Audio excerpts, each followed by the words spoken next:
하나님이 아브라함에게 약속하신 때가 가까움에 이스라엘 백성이 애굽에서 번성하여 많아졌더니 요셉을 알지 못하는 새 임금이 애굽 왕 위에 오르매 그가 우리 족속에게 교활한 방법을 써서 조상들을 괴롭게 하여 그 어린 아이들을 내버려 살지 못하게 하려 할세. 그때 모세가 낳는데 하나님 보시기에 아름다운지라 그의 아버지의 집에서 석 달 동안 길리더니 버려진 후에 바로의 딸이 그를 데려다가 자기 아들로 기르매 모세가 애굽 사람의 모든 지혜를 배워 그의 말과 하는 일들이 능하더라. 나이가 40이 되매 그 형제 이스라엘 자손을 돌볼 생각이 나더니 한 사람이 원통한 일 당함을 보고 보호하여 압제받는 자를 위하여 원수를 갚아 애굽 사람을 쳐 죽이니라.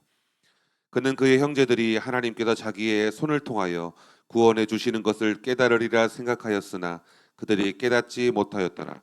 이튿날 이스라엘 사람끼리 싸울 때에 모세가 와서 화해시키려 하여 이르되 너희는 형제인데 어찌 서로 해치느냐 하니 그 동문을 해치는 사람이 모세를 밀어뜨려 이르되 누가 너를 관리와 재판장으로 우리 위에 세웠느냐 내가 어제는 애굽 사람을 죽임과 같이 또 나를 죽이려 하느냐 하니 모세가 이 말 때문에 도주하여 미디안 땅에서 나그네 되어 거기서 아들 둘을 낳으리나. 이상은 하나님의 말씀입니다. 아멘. 오늘 본문의 앞부분에서는 스데반은 아브라함과 요셉의 이야기를 통해 하나님의 약속은 반드시 성취되며 사람의 눈에 보이는 환경이나 상황이 아니라 하나님의 섭리로 이루어진다는 사실을 강조합니다. 아브라함의 부르심과 언약, 그리고 요셉을 통한 하나님의 구원 역사를 설명하면서 하나님은 특정 장소, 즉 성전에만 계신 분이 아니라 어디서든 역사하시는 분임을 보여주고 있습니다. 이어서 오늘 본문은 하나님께서 아브라함에게 약속하신 때가 점점 가까워지자 이스라엘 백성은 애굽 땅에서 크게 번성했습니다. 세월이 흐르며 그들의 수가 많아지고 세력이 커지자 애굽 사람들은 두려움을 느꼈습니다. 그때 요셉을 알지 못하는 새 왕이 일어났습니다. 그는 요셉이 애굽을 구원하도록 베푸신 하나님의 은혜를 알지 못했습니다. 하나님의 백성인 이스라엘 자손을 오히려 두려워하며 장차 자신들에게 위협이 될 존재로 여기게 되었습니다. 그래서 그들을 강제 노역을 시키고 괴롭히고 심지어는 남자아이가 태어나면 나일강에 던져 죽이라는 잔혹한 명령을 내렸습니다. 바로 그때 하나님께서 모세를 태어나게 하셨습니다. 모세는 하나님 보시기에 아름답고 특별한 아이였습니다. 모세는 3달 동안 모세의 부모는 3달 동안 그를 숨겼지만 더 이상 숨길 수 없게 되었습니다. 그렇게 해서 갈대 상자에 넣어 나일 강가에 띄워 보내게 되었습니다. 그러나 하나님의 섭리 가운데 그 상자를 바로의 딸이 발견했습니다. 그녀는 그 아이를 불쌍히 여겨 자기 아들로 삼고 이름을 모세라 지었습니다. 모세는 왕궁에서 자라며 애굽의 모든 학문을 익히고 지혜와 말에 능한 사람이 되었습니다. 모세가 40세가 되었을 때 마음속에 자기 동족을 돌아보고자 하는 마음이 일어났습니다. 그래서 히브리 사람들에게 가보았는데 한 애굽 사람이 히브리 사람을 때리는 것을 보았습니다. 모세는 의분이 치밀어 그 애굽 사람을 쳐 죽이고 그 시체를 모래 속에 숨겼습니다. 그는 자신이 동족의 고통을 덜어주고 정의를 세웠다고 생각했지만 오히려 이 일로 인해 사람들의 오해와 배척을 받게 되었습니다.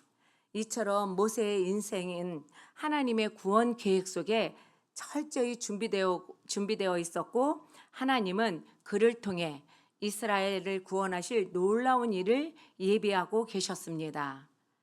본문은 하나님이 모세를 통해 이스라엘 백성을 구원하시려는 역사를 설명하며 하나님이 인간의 역사에 개입하시지만 백성들이 오히려 불순종하여 하나님을 거부했음을 강조합니다.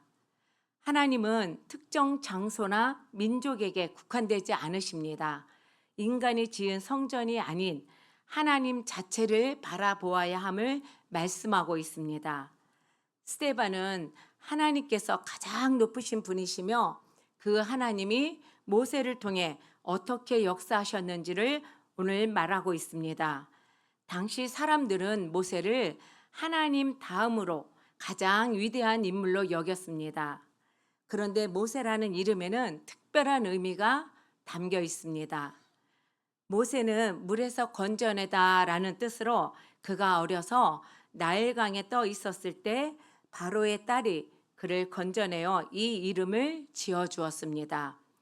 모세의 이름 자체가 하나님의 구원의 손길을 보여주는 상징이 된 것이지요.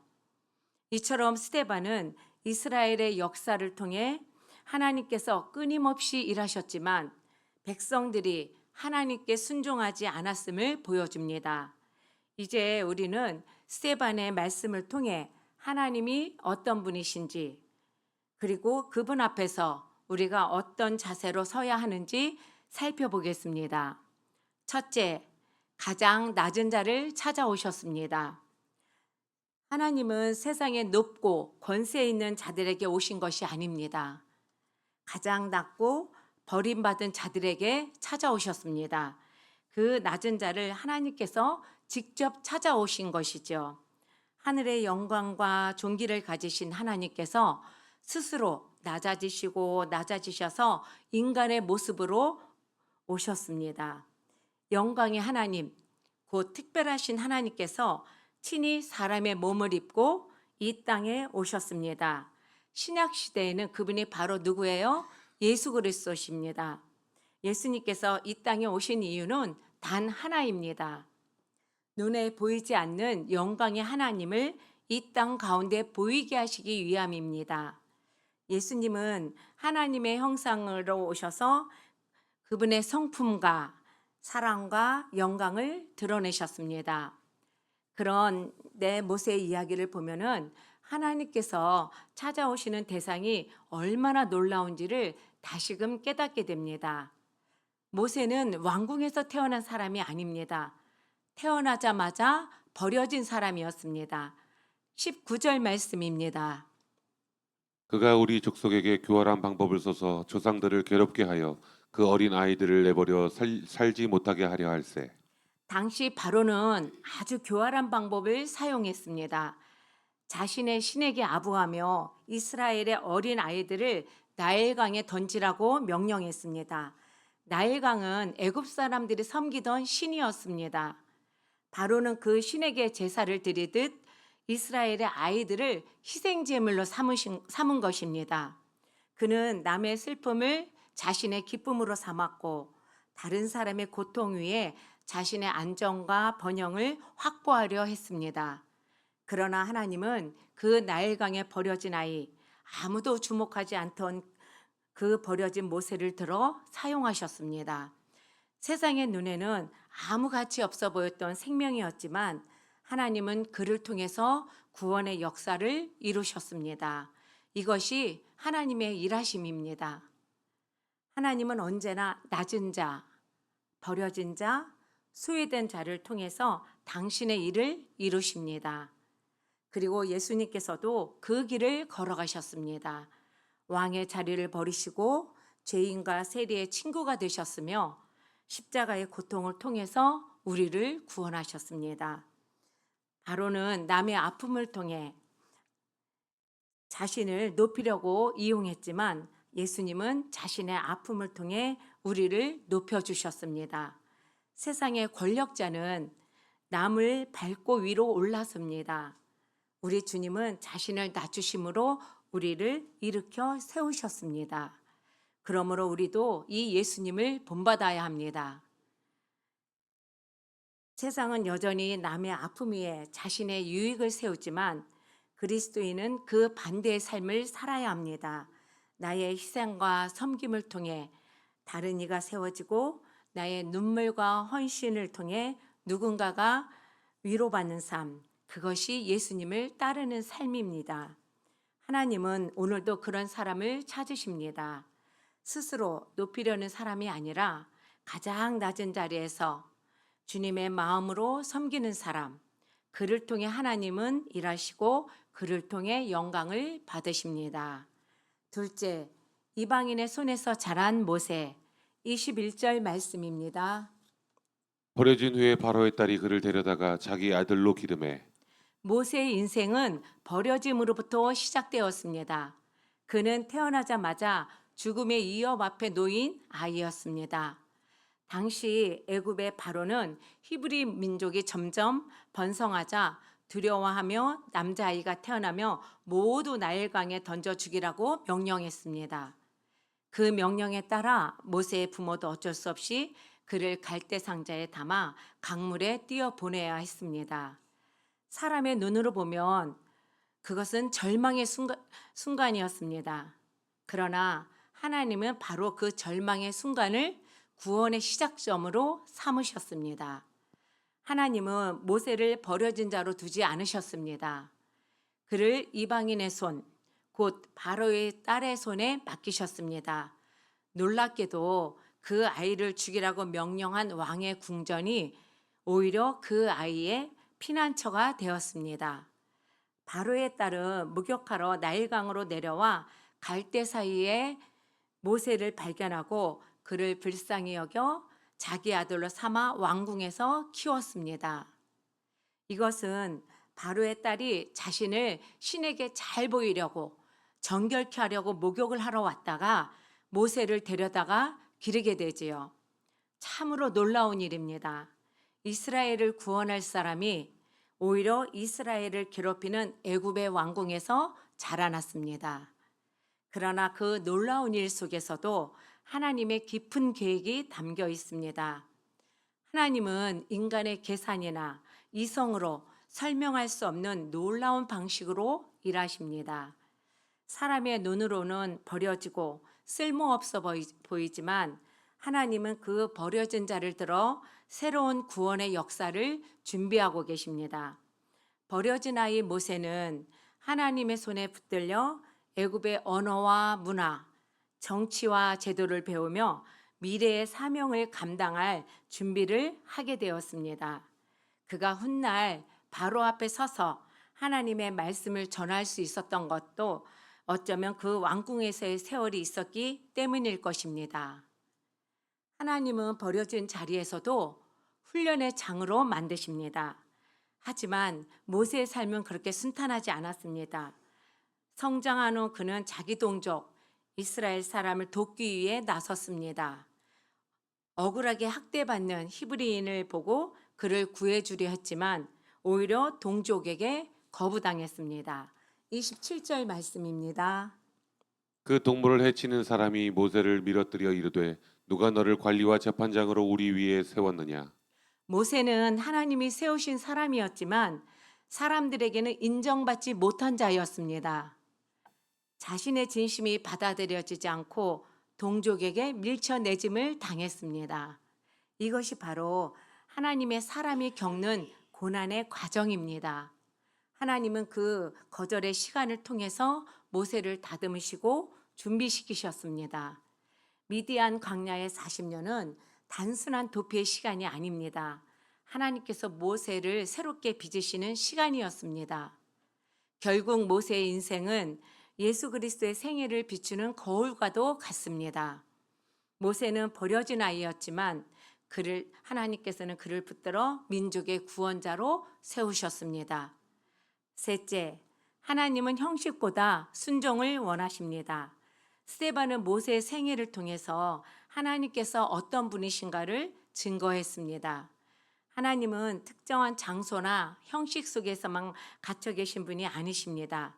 그분은 인간의 손으로 만든 성전에 제한되지 않으시며 어느 곳에서든 친히 임재하시는 분이십니다. 하나님은 호렙산에 불붙은 떨기나무 가운데서 모세를 부르셨습니다. 그 불은 꺼지지 않았고 떨기나무는 타지 않았습니다.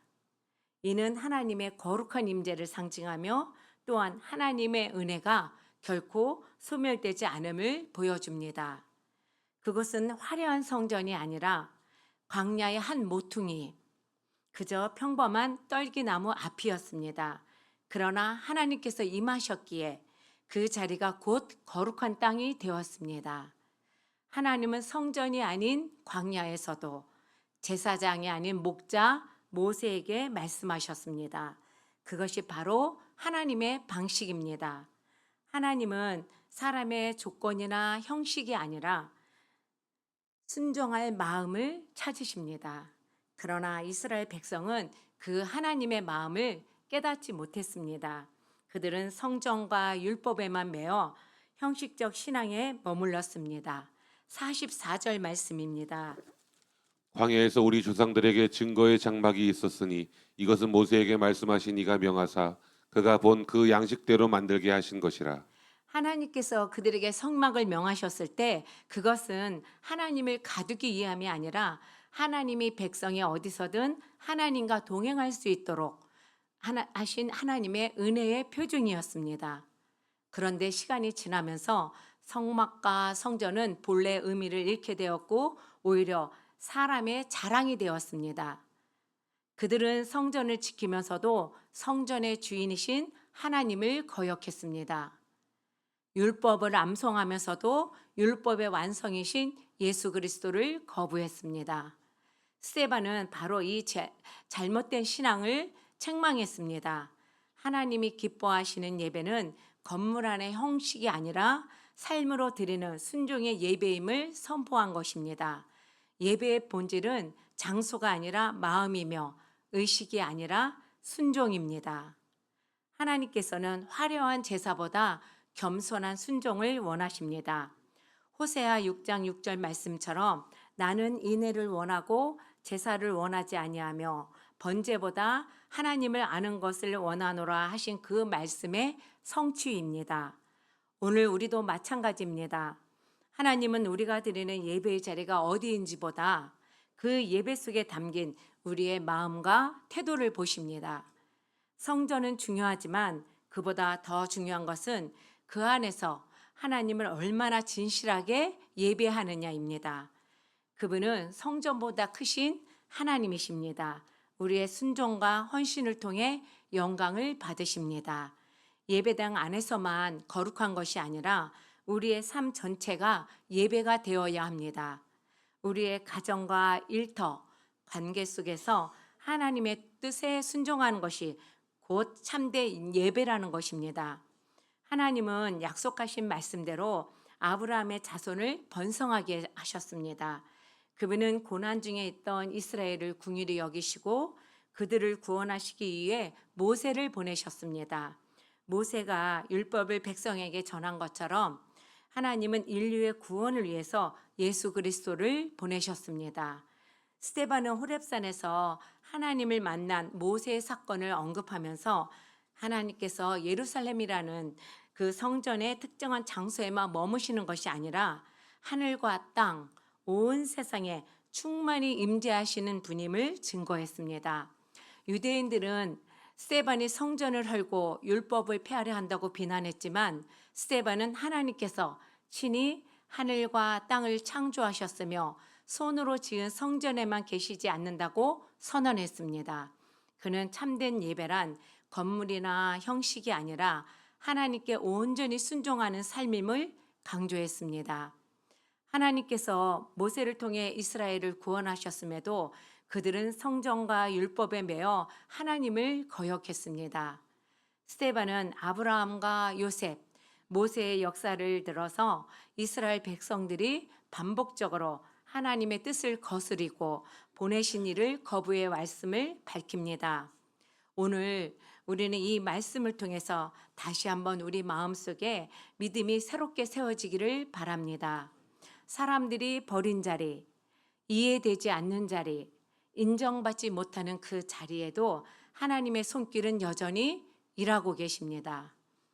우리가 모세처럼 그 손길을 신뢰한다면 하나님께서는 우리를 통해서도 새로운 구원의 역사를 이루실 것입니다. 기도하겠습니다.